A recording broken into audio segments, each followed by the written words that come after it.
Good evening and welcome to A Conversation with Elizabeth Hay. We're delighted to have the award-winning author Elizabeth Hay and CBC radio host Alan Neal with us tonight. I'm your host, Tricia Karen, and a proud member of the Canadian Federation of University Women in Kanata. Before we begin, I wish to acknowledge that Kanata is built on unceded Algonquin Anishinaabe territory. The peoples of the Algonquin Anishinaabe Nation have lived on this territory for millennia. Their culture and presence have and continue to nurture this land. And now, a word about our Scholarship Trust.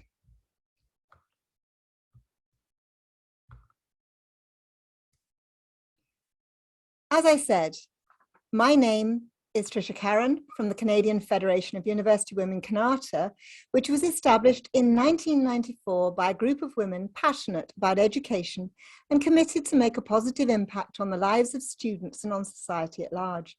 And we also have a lot of fun. This evening was planned and put together by a wonderful group of volunteers who wanted to help raise funds for our trust. They also learned a lot about the technical aspects of webinars and Zoom, but that's just the bonus that comes from volunteering. This evening's fundraiser will go a long way to provide scholarships for local young women. Just over $6,000 at the last count. So firstly, thank you to all who donated to the trust, $1,200 at the last count, and of course, thank you to all of you for attending from as far away as Australia, the USA, and many parts of Canada. And of course to Alan and Elizabeth for donating their time to support our fundraising. I'm also the chair of CFUWKanata Scholarship Trust Fund, which awards scholarships of $1,000 each to up to 10 female graduates of local high schools who will be attending a Canadian university or provincially funded college. Over the past 14 years, the Trust has awarded $121,000 in scholarships, plus $24,000 in book prizes, and we have a $30,000 endowment.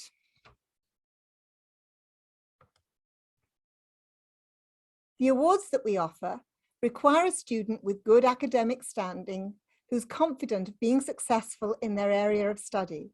But more importantly, we look for students who show determination, that they're active, volunteering, both at school and in the wider community, and demonstrate some leadership ability.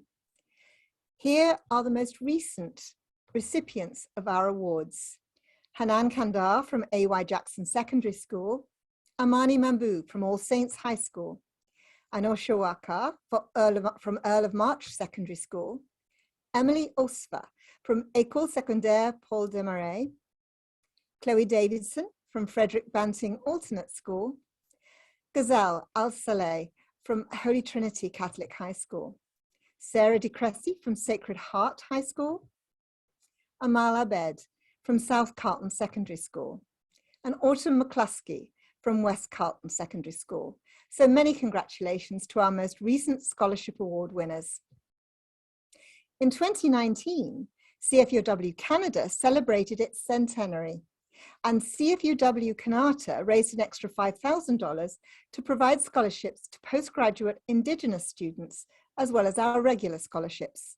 And those were Matalia Anarakokolik, Nikutai Folga, Tamari Sakpani, Kristen Baptiste, and Krista Uluyuk Zawadsky.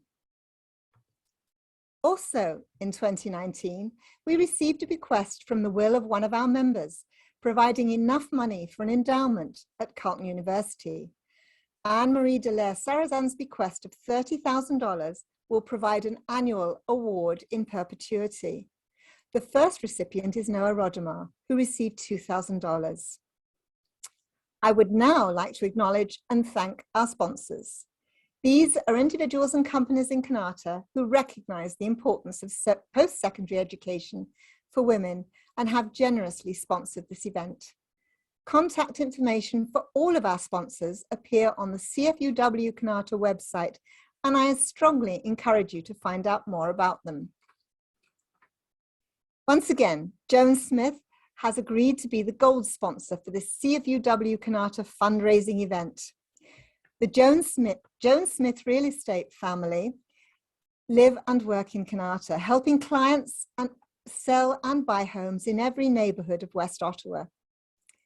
Joan is a lifetime and Hall of Fame member of Royal LePage's Chairman's Club, and this comprises the top 1% of 18,200 Royal LePage agents across Canada. She is a very distinguished businesswoman who's a loyal supporter of projects in her community. We have 9 silver sponsors. Our 3 local city councillors have sponsored our event. Alan Hubley of Kanata South, and our newest councillor, Kathy Curry, joined the sponsorship team as soon as she was appointed to be City Councillor for Kanata North, and Eli Elshantiri from West Carlton March, and they continue to take an interest in the students of their constituency and support the Scholarship Trust. Dr. Merrilee Fullerton, our local MPP, has again supported our Scholarship Trust. Despite her many political responsibilities, she's pleased to support this worthwhile cause in her own constituency. Matt Moriarty is a senior financial consultant with IG Wealth Management. He can advise with investments and help create income to secure retirement goals. Sylvie Bigawet provides staging and design through her company La Maison. She's remarkably talented in matching and choosing colours and accessories. Red Oak Retirement Residence is an enthusiastic sponsor, and I recommend you go on their virtual tour of that beautiful facility from the link on their website. The very popular Williams Court also agreed to sponsor, and several of our CFUW members live in their spacious, comfortable apartments. Perfect Books has been a great support to the Trust by donating the profits from the sales of any books by Elizabeth Hay. And it's not too late to buy one of her books. The first 30 copies of All Things Consoled will be signed by Elizabeth Hay, and you have until February the 11th to buy a copy of this or one of Elizabeth Hay's many other books and still help raise money for our scholarships. You can visit CFUWKanata's website to see how to buy a book. And we are so fortunate to live in a community that cares about students and higher education. CFUWKanata is most grateful to each of our sponsors for their ongoing support of our Scholarship Trust. And now, a few words about housekeeping before we start. If you wish to ask a question for Alan to put to Elizabeth Hay, please click on Q&A and write your question. Send it to Alan at any time during the conversation, and he'll select some of them to incorporate into his interview. And now, the moment you've all been waiting for, a conversation with Elizabeth Hay.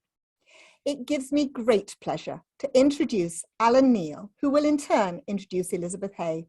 Alan Neal is the host of CBC Radio 1's All in a Day, the top-rated afternoon radio show in Ottawa. You can hear him weekdays from 3 to 6, and he's known for highly researched questions with musicians, artists, politicians, community changers and thinkers, not to mention all the scientists on the popular Element of Surprise series. So a very warm welcome to Alan Neal. Thank you so much, Tricia, for a very warm welcome. And I'm hoping people can see me right now and hear me right now. I can see Elizabeth Hay right now. Oh, I can see me. There I go. I'm in radio. Did I mention it's not a visual medium, that I don't always understand what's happening? In case you're comparing the home decor of the two of us, by the way, I just want to clarify, CBC does not brand my home. I'm still at the studio where the show just let out at 6. Thank you so much for having me. It is a big thrill to get to speak to Elizabeth Hay, and I'm going to give a little introduction here, because you just saw that lovely wintry picture of Elizabeth Hay. I feel like we should have coordinated our seasons of the photos better when they put us side by side. But I found another photo that I found an article from 1992, so 30 years ago. The Saskatchewan Star Phoenix ran a photo of Elizabeth Hay's face, and it has this fascinating caption underneath that I'm not sure. I blew it up so that people would be able to see it, but it says, Elizabeth Hay, gossip and social concern. Now, personally, like, I think this is a job title on a business card worth having. Like, I was trying to think of how did they label her gossip and social concern? When you read the article, it is about her then latest book. And there is a line in the review that says, each chapter reads like a delicious blend of history and gossip from Canada's past with a liberal dollop of the social concerns and failings in history today. But when it came time to write a caption put under her face, they just picked the words gossip and social concern and stuck them over there. Like, they could have picked any of the other words for the sentence. It could have been Elizabeth Hay, delicious and liberal, or Elizabeth Hay, past and failing. But the fact is, the words we choose and the words we retell and the words we remember matter. And that is something that in her most recent book, the memoir, All Things Consoled, Elizabeth Hay delves into as well, because it is a book obviously about her parents and their complicated relationships with her and with each other. But it is also, I think, about a relationship with language and words, and what happens with the words we hold on to and the ones we don't. Whether it is her mother's own loss of words or transformation of words, I would say, later in life, where she loses words and transfers words and creates almost poetic language as a result. Or the many meanings of words with her father, who in his last days says he wants to feel better. And Hay writes, I assumed he meant he wanted to get better, but that isn't in fact what he said. Or just the words waited for. As she writes, we were left waiting for a word from each other that never came. What a pair we were, withholding approval from each other. Or her sibling commenting angrily to her, you are the one who's supposed to understand the meaning of words, after a letter that Elizabeth writes about caring for the parents does not land well. In a way, the book delves into the words said and unsaid, re-examined and misinterpreted, and finding new words, new meaning in the words that are left behind. And they are in the hands of someone who loves language, so much so that she describes in the book, in high school, I kept a notebook listing definitions, and it killed me that I could never remember the goddamn meaning of atavistic. Now, while I have to admit, I've never read the 1992 book that I mentioned earlier, it's been a great pleasure for me to read Elizabeth Hay's work and interview her for so many of the works over the years on the radio. I wanted originally for tonight to see if she wanted to pay tribute to the 15-year anniversary of Late Nights on Air. She said I could make a passing reference to it. A passing, the thing she won the Giller for, just passing reference to it. I guess the anniversary I also could have mentioned, it's the 25-year anniversary of the collection Small Change. But to suffice it to say that Elizabeth Hay's words have taken us through fact and fiction and the many times those worlds cross over. I'm happy to say that gossip and social concern, Elizabeth Hay, is with us now. Hello there. Oh, hello, Alan. You get the Nobel Prize for introductions. Yes, finally, an award I can take. I'm not sure anyone would ever refer to Elizabeth Hay as a gossip before, considering in this book, your husband says that you have a desire to be left alone and you hate talking on the telephone. So that doesn't lead to very good gossiping usually. Is he right about those things? Do I write about which? No, is he, when he says in the book that you hate talking on the phone and you want to be left alone? Well, is he right? Yes, of course he's right. Absolutely right. No, I do. One of the great improvements, advances in life is how the telephone has kind of lost its power. It's mostly silent now, which is such a blessing. What do you hate about the telephone, Elizabeth Hay? The same thing my father hated about the telephone. I think we feel cornered somehow. That and depending on who I'm talking to, I can get up from the telephone and I'm in a bath of sweat. I don't know why. I don't know why. No, but that is a fascinating thing, considering somebody who obviously, you have no problem communicating, you have no problem. You shouldn't say that. Expressing yourself. Yeah, with the evening's young, but yeah. in general, you do not. But when I started in radio, Alan, yeah, it was in Yellowknife, yeah, and I actually was the receptionist. I was the receptionist. And you hated the phone? The telephone. Yeah, so I was a really lousy receptionist. Phone rings. I'm not getting that. Now, what? How were you as a receptionist? Nervous. Insecure. But I was only, 22 or something. I mean, when... Sorry, I just have this vision now of you refusing to pick up the phone as a receptionist. When your husband brings this up in the book, I say he brings it up in the book as though he has control of the book. When you write about your husband saying this in the book, I don't know if he really said it. I'm assuming it's true. He says it in the context of comparing you to your father, things the two of you have in common. And he adds it to that list, your temper and your love of language. And I'll get to the temper in a moment, but how do you think your love of language differed from your father's? Because when Mark says it in the book, you say, what do you mean love of language when he's talking about your dad? How do you think your love of language is different from your dad's? Well, there's a real similarity. My love of language can be very ambivalent. When I wrote down the meanings for all those words, I was learning because I was a huge reader, and I was interested enough in the words to try and learn what they meant and try and remember. And then I would be furious with myself when I would forget. And that kind of heavy judgment on oneself for the failures of the mind was something that my father embodied, all his life. Yeah. Judgment. So I do love language, sure, but it's a very tricky relationship when a writer is trying to find words for things and the words don't come. You're working with a tricky material and you come up against your own limitations all the time. So there is this taught relationship with language. Yeah. That's a really interesting point, though, when you are not necessarily critiquing yourself, but when there is that sense of wanting the perfect phrase, wanting the perfect word. You are somebody who, I say this not to add more compliments to the arsenal, but just to say that you have this economy of phrase where often you'll use 3 words and an entire scene is conjured up.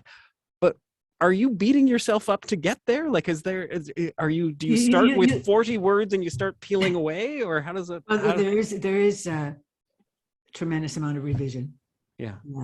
I mean, I'm working on a novel now, and really, it's like being surrounded by snowbanks. The various versions of this ridiculous novel. I think it's perhaps giving me more trouble than anything else I ever wrote. And I don't, so revision, yes, different versions. How many versions? I don't try to keep track because it would be too pathetic. What do you do when the snowbanks when you feel closed in by the snowbanks? I don't mind it, actually. I don't mind it. I sort of know where everything is. I go into my study. I make my way through the drifts and I sit down and I don't move too much because otherwise I'll topple over a snowbank. But it's this metaphor is getting very fascinating now. I'm like, but now as a reader, so that's me as a writer. But as a reader, nothing is actually more thrilling than reading a page that someone else has written that actually is so not, I don't mean beautifully written, I mean economically and precisely written. I mean, it just gives me such a thrill. Did your dad admire the same things in writers that you do? Because when literature is discussed or talked about in the book, when you're talking about Moby Dick, for instance, or or when you talk about his collection, did you guys admire the same things in words? Hard to say. My dad was a very taciturn guy. The talker in the family was my mother. Yeah. So I did give him a book that I really loved. It was a posthumous book by Albert Camus called The First Man. And and I write about that in All Things Consoled, and I gave it to him because I thought he would really identify with Camus as a boy, and his love for his mother, because my father adored his mother. So, and Camus too was a very rough and tumble boy, the way my father was, very outdoorsy. So, and I think he did, he did, but he was not. He was a reader of history, as so many men, not you, of course. I like history, but yeah, but they spurned fiction. Oh, I see. Men tend to back away from fiction and go for nonfiction, which I don't actually fault them for that, because I love nonfiction too, and I don't always want to read fiction. You've always are able to weave those two worlds, right? Like you're drawing on your own life often to create fiction, and you're taking real life and making it feel like, not making it feel like fiction, that doesn't sound, giving it that narrative backbone that would kind of make it feel as though you're writing a novel as opposed to it's the journalist in me too, although it was me before the journalist, but the real world is very interesting to me, and it's often so much more interesting than anybody's fictional imagination. So you can get impatient, with novelists. And they whet your appetite for the real world.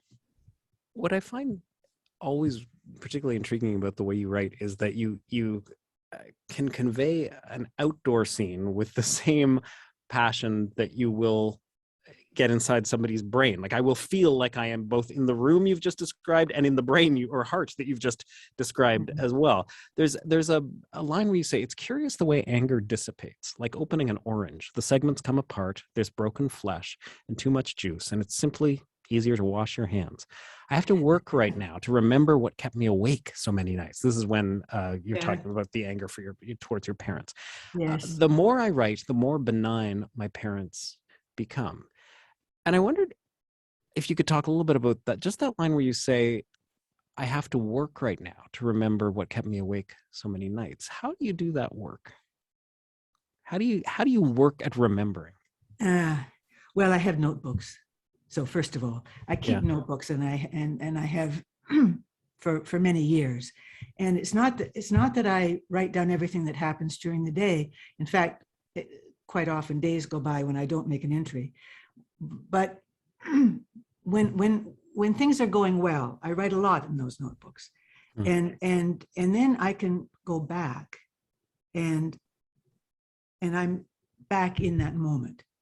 I wouldn't say I've got a great memory. It's not as if without those notebooks I would have been able to reconstruct the lives my parents led at the end, that I write about in All Things Consoled. I keep track of things. When you just and then of course, sorry, go ahead. And then you do try to go deeper as you work, as you write. When you just said more or less success. When you just said when things are going well, I write a lot. Do you mean when life is going well, or just in terms of actually being a good writer? You write, okay.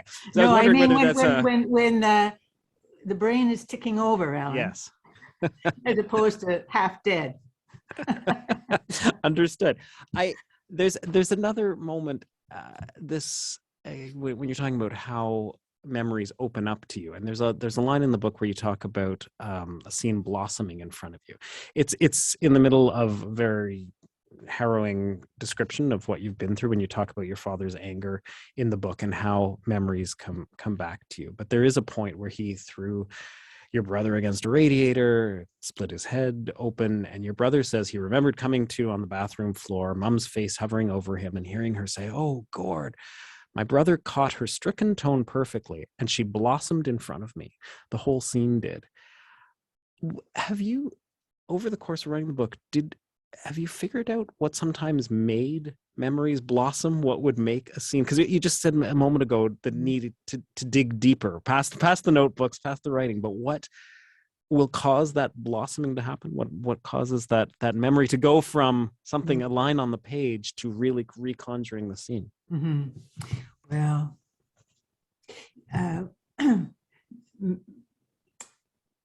a couple of things, I suppose. In the course of one of the beauties of writing is that it does, one thing leads to another, and if you're sort of receptive enough, one thought does lead to another, and you end up somewhere you didn't expect. So it's in the writing often that the memories will come. And sometimes also, very important, it's in the reading. So when I'm reading someone else and the writing touches me, or I admire it, or it's just, then that stimulates my brain and stimulates my memory too. So it's good to have a pencil nearby and a notebook so I can write down the thought that I've had that I didn't even know I had until I was reading. So the reading and the writing really go hand in glove, I think. I mean, the temper in the book that you describe there when it comes to your dad is very explosive, and it's not something that I would imagine is ever easy for anyone to discuss or explore. And I wondered, when you were writing that, did you have to take breaks from it yourself when you were, because it's one thing to have memories somewhere in our mind. It's another thing to talk about them with someone, but there's something very intimate when you put them on the page and then can look back and reread them. And I just wondered, does that have a heavier weight as a result once you've put it out there that way? Well, that particular scene, it's more working on it to make it work so that it's not overdone. Yeah. So it's not overdone. And so that's something you tinker with. And I do want to say that without good editors, I would be a dead duck. You know, I have first here at home, you know, I've got Mark, my husband, who reads my stuff, and sometimes I corral my son into reading it. That's why your husband comes across so well in the book. Now I understand. He does, doesn't he? He does. Isn't that strange that Auntie edited it? No. Just kidding. So you've got your husband and your son, and then my publisher and editor with All Things Consoled was Martha Kenya Forstner at McClellan Stewart, and really without her, the book wouldn't be what it is, because it started out entirely different from the way it ended up. You know, it started out as this overgrown collection of short stories. Too long, and she, in reading the manuscript, saw the shape that was there that I hadn't seen. You know, that where it became interesting for her was 2/3 of the way through. Really? Yes, and that was where I started to write about the crisis in my mother's health. Yeah, and she said, "Start with that. Start with the crisis."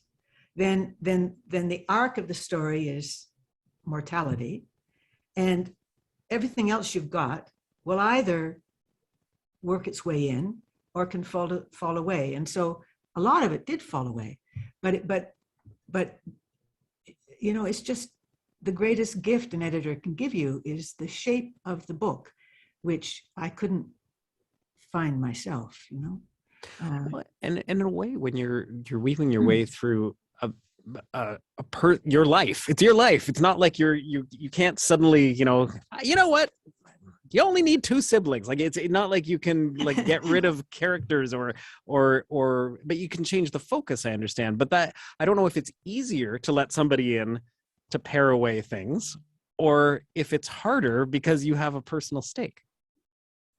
Your only personal stake really is in having a good book in the end. I mean, there are periods of self-pity when and disbelief that the editor still thinks it's no good, but the end result is what you want, which is a better book than it would be otherwise. Yeah.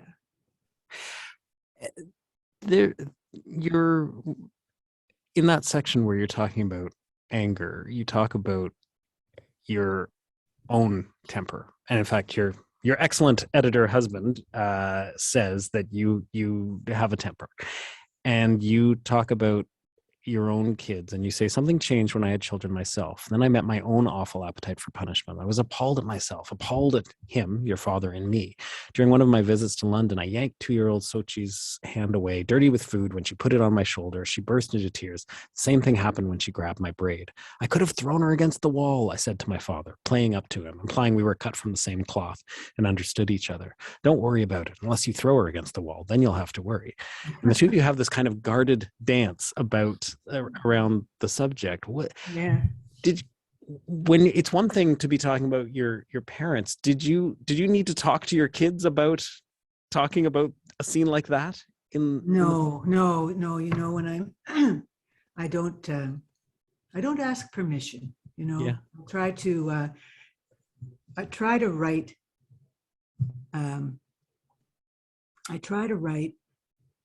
material that sort of gets to the heart of the matter.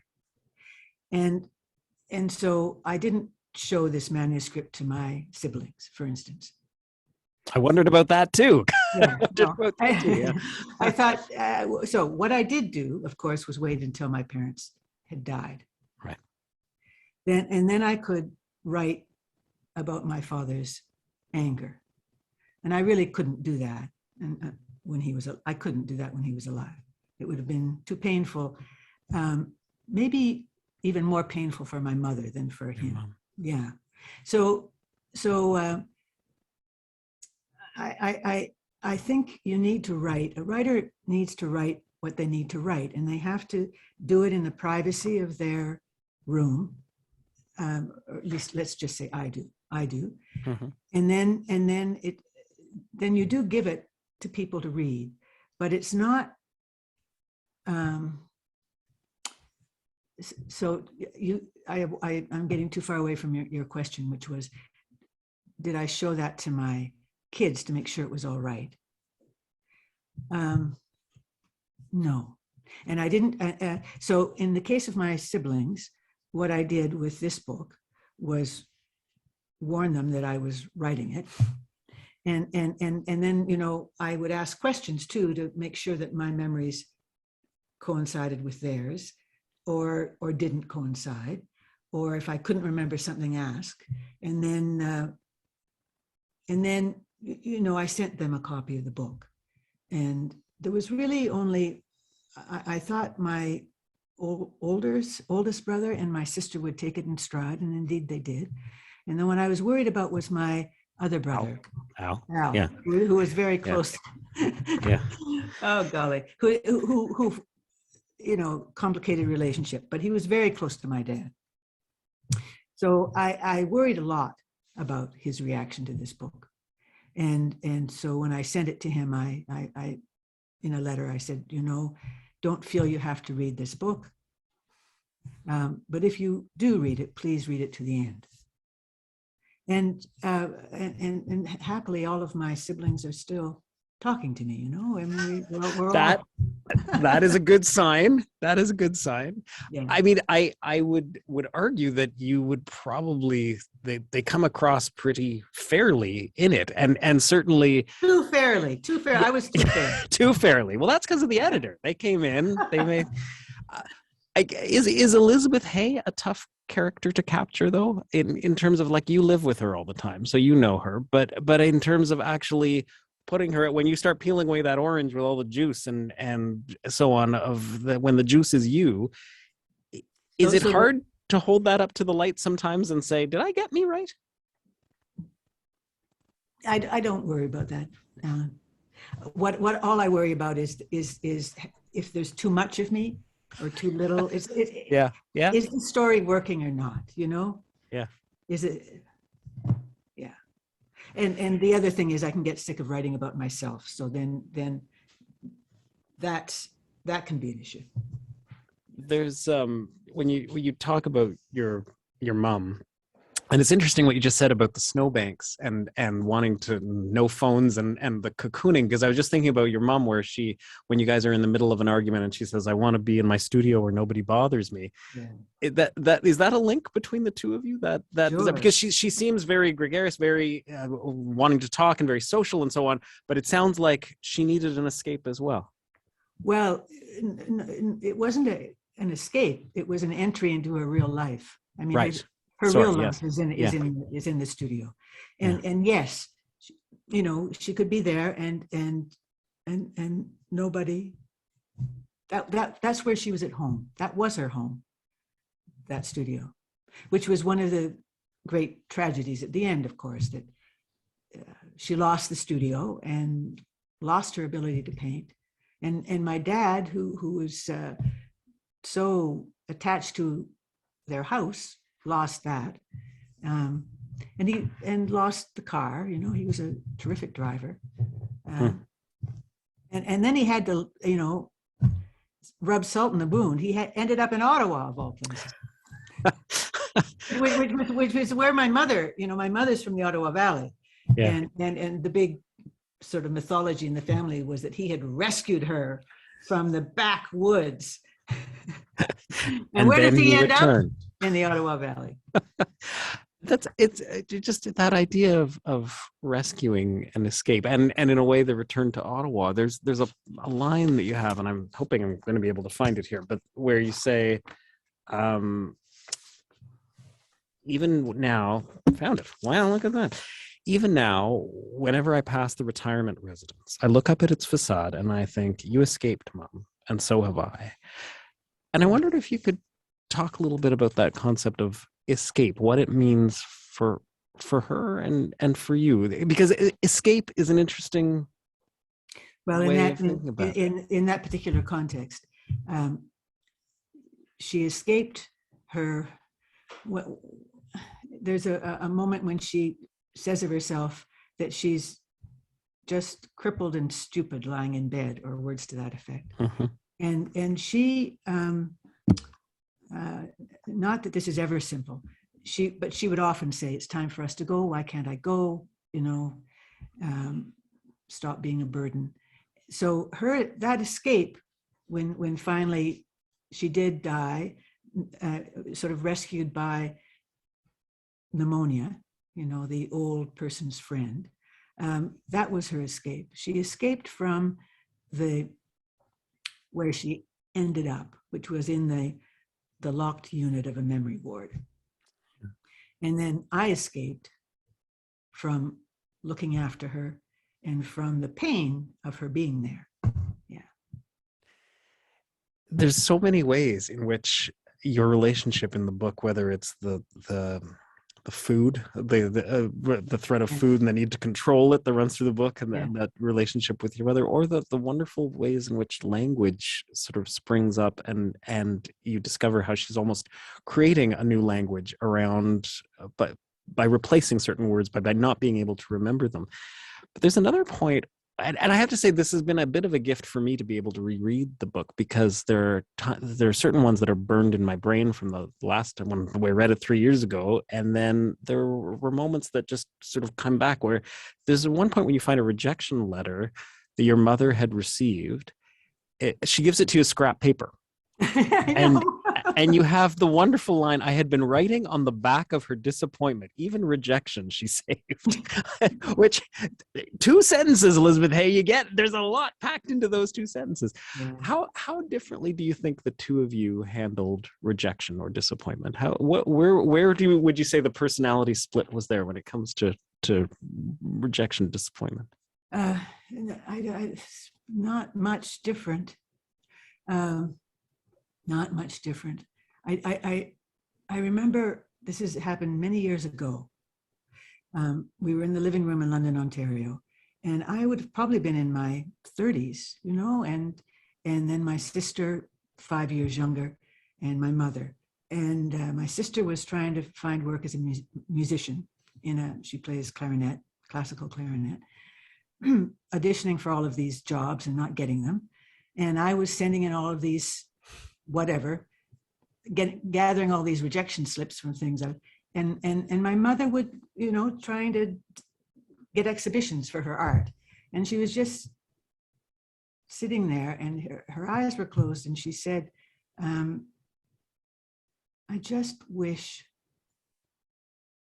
that Lizzie and Jeannie and I could get a little recognition. Now, I'm not sure I'm remembering quite the right word. I'm not sure it was recognition, but that's essentially what she meant. So it is, but that didn't stop her or my sister or me actually from, because my mother had a real creative spark and a real creative drive. And so and she'd also been thwarted, if you like, for many years just by the weight of raising 4 children and doing all of the cooking and the housework and so on. So it wasn't really until she was in her late 40s that she began to have the time to devote to her art. And so there was a lot of pent up energy that she had and an opportunity that she seized, what my father called, she got her chance. And she really worked like a dog, but so happy making art. And so, yes, there was disappointment when there was rejection, but she always had the work to come back to, the pleasure in applying paint. I will merely mention that the painting beside you, I discovered only last night at the tech run, is in fact by your mother. So it's in the frame. I can't lift this up and give you a guided tour, but that's the next walls event. Are covered with her art, and not just my walls. So this is a painting that she did of lichen that she saw in the Arctic, because it was in her 60s when she went up to the Arctic, and that's when she really blossomed. So it's black lichen on rock, but it's beautiful. I mean, the texture and the color. But my brother Al, all of the children have a lot of her work on the walls, and my brother Al calls his living room the mausoleum, because you walk into it and there's her great paintings, huge paintings covering the walls. There's potential for editor right there. It sounds mausoleum. He's got the gift. I mentioned, just speaking of rejection, I mentioned Small Change, 1997. So it's an anniversary year for that. This was you in a Citizen article from that year that starts, Ottawa author Elizabeth Hay celebrated her 46th birthday by going to the National Gallery for lunch, by being nominated for a Governor General's Literary Award for English Fiction. And you say, there's a sense of vindication because over the years, most writers have a number of rejections, and you get rejections from any number of different directions, from publishers and reviewers and family members. So to have a little whiff of success makes everything a lot easier on every front, really. And the writer, Paul Gessel, writes, speaking of rejections, the name of the late George Woodcock comes to mind. A terse and not terribly flattering review of Woodcock of Hay's book, The Only Snow in Savannah, published in 1992, perhaps an only book, Woodcock sniffed from his redoubt in Vancouver. Hay has not forgotten those dismissive words. What a review, the bum, Hay says with a chuckle. So is Hay dancing on his grave on this a very special birthday? That's right, she replied. You said it. And then she burst into hearty laughter. Horrible, that Elizabeth Hay of 1997. But I wondered what do you think was most surprised? Seeing as we're talking and the book deals so much with that idea of looking back, what do you think would most surprise the Elizabeth Hay of 1997 if she saw the Elizabeth Hay of 2021, the person who had just been getting through all that rejection and finally had that little glimmer, that crumb, except for that Woodcock guy, but you've been given this taste of success. What do you think would surprise you the most? Well, it would absolutely surprise me that I'd managed to write novels. I never thought that I would. You see, I thought I was a poet. Not a very good poet, but I was a poet. And you don't think you were a good poet? I didn't become a very good poet. No. Have I got any poetry books, Alan? I don't have any poetry books.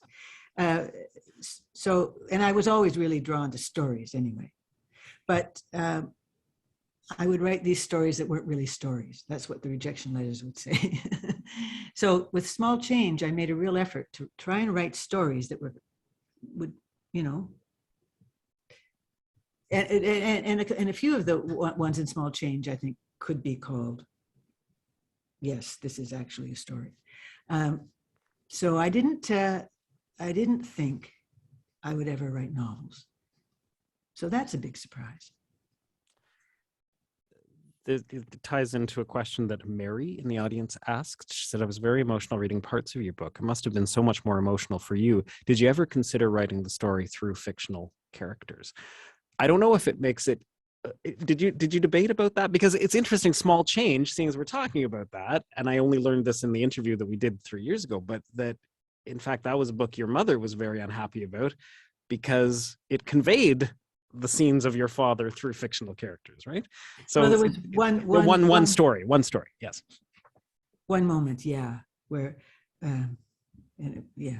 So the answer to Mary's question is, yes. As soon as I tried giving my mother and father fictional names, I knew I couldn't possibly write this as fiction. I mean, I was going to call Jean Hay and Gordon Hay, you know, Smokey the Bandit and Karen Magnuson or what? No. Jean Hay was. Well, that's Jean a hell of a Hay. book right there. Smokey the Bandit and Karen Magnuson. Let's write that. But no, I mean, yes. Gordon Hay was Gordon Hay and Jean Hay was Jean Hay. They were just like, no. It would have. I couldn't possibly pretend that they weren't who they were. Couldn't ring true. By the way, I will warn you ahead of time that several people want a lot of details about the novel you're working on. And I don't know what your policy is. What do you reveal? Because the editor's going to destroy it anyway. Your husband's going to walk in and rewrite the thing. Al's going to work a pun in, and then no. But is do you give away? No. What you're working on? No. It's a shorter answer from Elizabeth A. No. So Betty, what's the theme? It's hard enough to write it without talking about it. So until Betty, it's written, you know. When Betty says, "What's the theme of your current novel?" No. Well, I don't have to be. I can say that. I can say. In fact, I can say that. Okay. See, Betty, good one, Betty. You're worming it out over. Okay.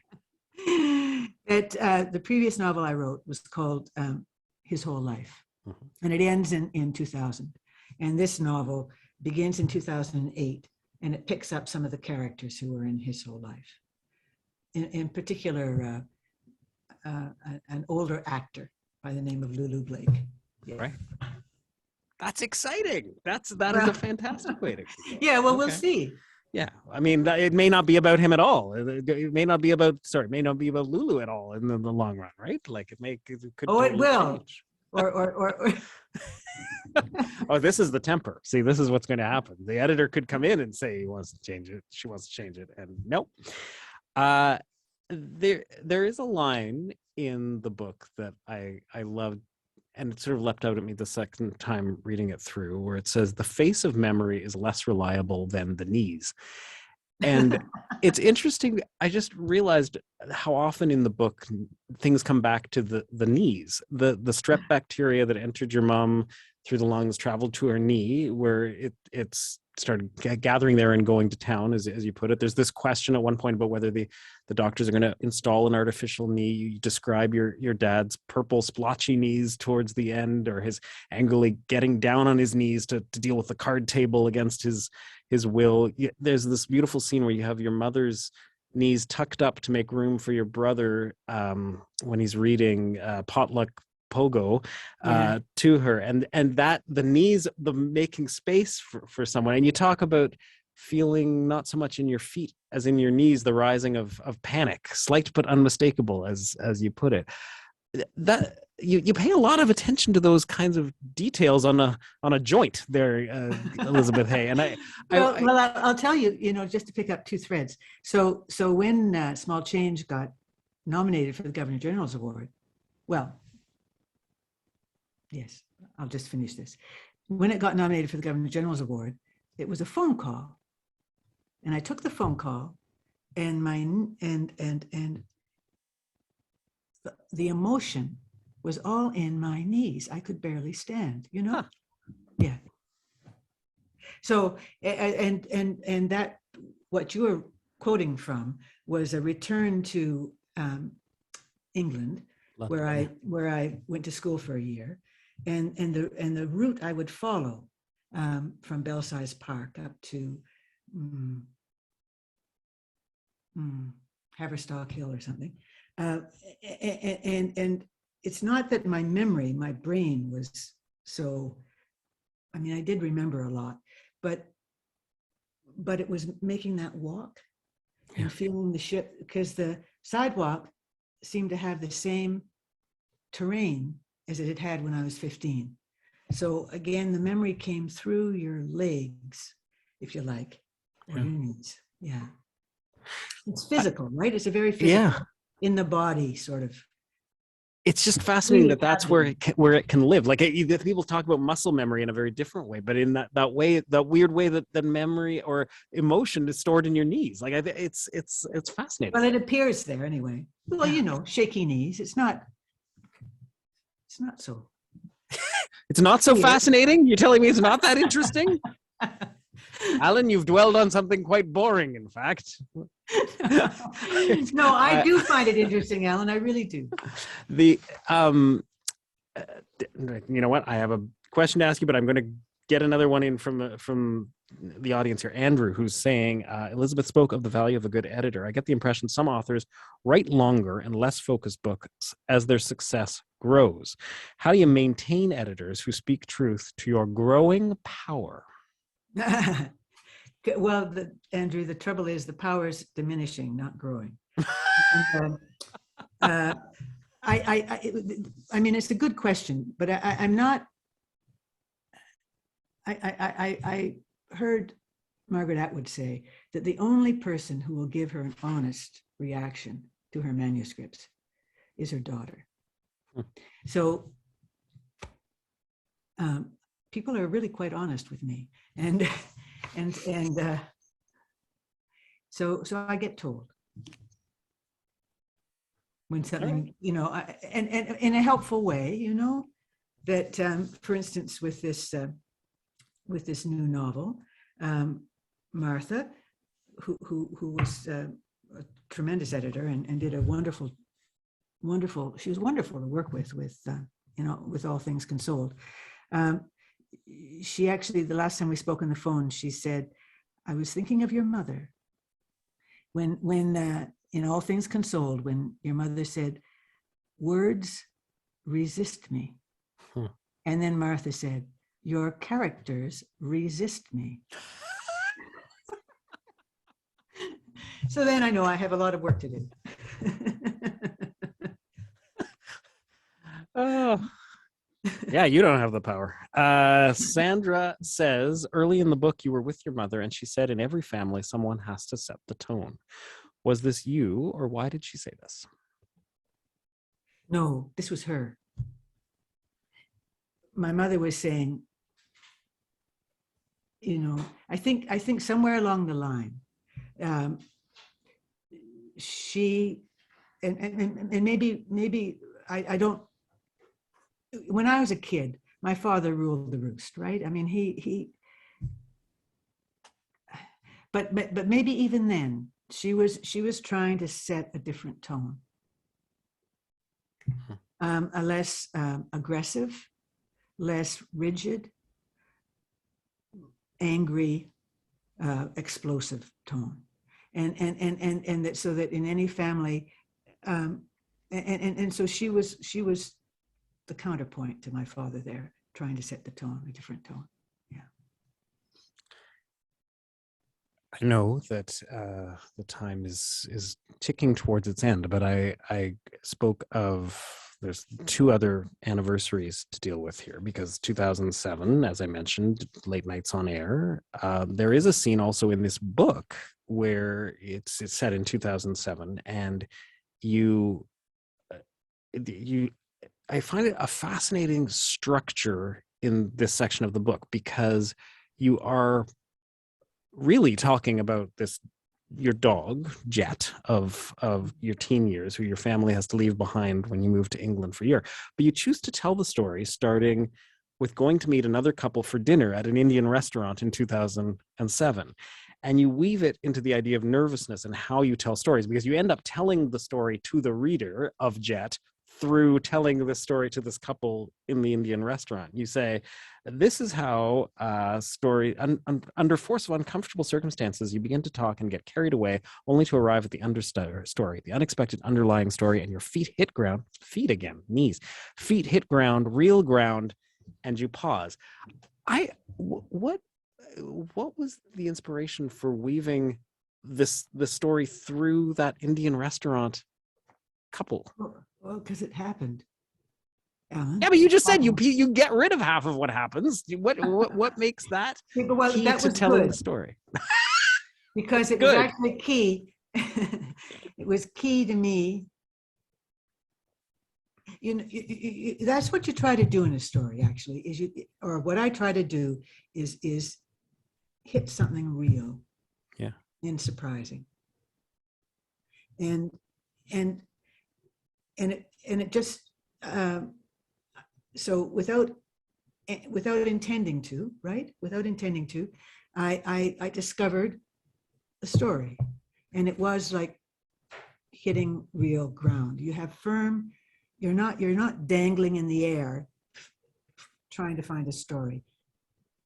You've hit the ground of the story, and then you can keep going. So, and I was interested that because I'm always looking for stories and rarely finding them, that it happened in that way. One more anniversary to draw your attention to. I found a listing from 1977 about the Writing Show Anthology, where it lists, among the things that people would hear, poetry by Elizabeth Hay from Owen Sound, who now lives in Yellowknife, where she hosts a daily public affairs radio program, Focus North. She has published poems in the Canadian Forum, White Pelican, and Capilano Review. And I thought, wow, wouldn't it be great if I could find those poems that were published in, and I did. And so, Elizabeth Hay. You are such a rascal. I have Elizabeth Hay 4 poems, 1, 2, 3, and 4. I'm going to read one of them to you. Which one do you want to hear? 1, 2, 3, or 4? I'm speechless. I'll go with 4. Canoe leaves red lips on a rock. Trout's soft belly. Her mouth colors the edge of the cup. Glup, glup, glup, glup. Antlers are black and nervous about the greenery. Well, there you go. I want to do a whole piece about these 4 poems. I don't believe when you say you weren't very good poet, I don't understand what you're getting at. You're comparing one of them, you're comparing Elegant Mosquito Legs with Marlene Dietrich, and there's a whole thing going on in there. I think there's something to re-explore. I'm just saying, in this anniversary year of those 4 poems. Well, where did you find those poems? I mean, how did you do deep that? enough? You dig deep enough, you find stuff. Archives are a wonderful thing. Okay. Google plus tenacity. No. All right. I don't have a better way of explaining it. Listen, it is 8:00. You have snowbanks to dive into, and I want to say thank you very much for letting us inside the blizzard. No, not the blizzard. That doesn't make sense. Inside the snow fort. The snow fort. Alan, thank you. You're wonderful. Thank you so much. Thanks for having And me. I'd like to say thank you both for such a lively and spirited conversation. Thank you, Alan, for your insightful questions, and Elizabeth for your candid answers. Well, I'm inspired to catch up on more of your books and find your poetry, and while I wait for the new one. And I hope everyone else enjoyed the conversation as much as I did. So I will now return to my slideshow and just remind people of, except that that won't work. Have to remember to hit the right buttons. I can read more poetry if you want. I just need to get this going. I got so carried away with conversation, I got lost. So I want to thank everybody for supporting the event, and for Alan and Elizabeth for your time, and everybody for helping to contribute to the success of this event. So you can go to our website if you want to get copies of Elizabeth's books, and Perfect Books will continue to support our fundraiser until February the 11th. So you can just buy a book from them and we'll get something out of it, and it'll be wonderful. And you can also find out more about CFUWKanata and our scholarships, as well as our sponsors. So now I'd like to invite everybody to enjoy the rest of their evening. And for the Scots among you, don't forget to raise a dram to Robbie Burns on this Burns night. Good night. Bye, everyone. Thank you.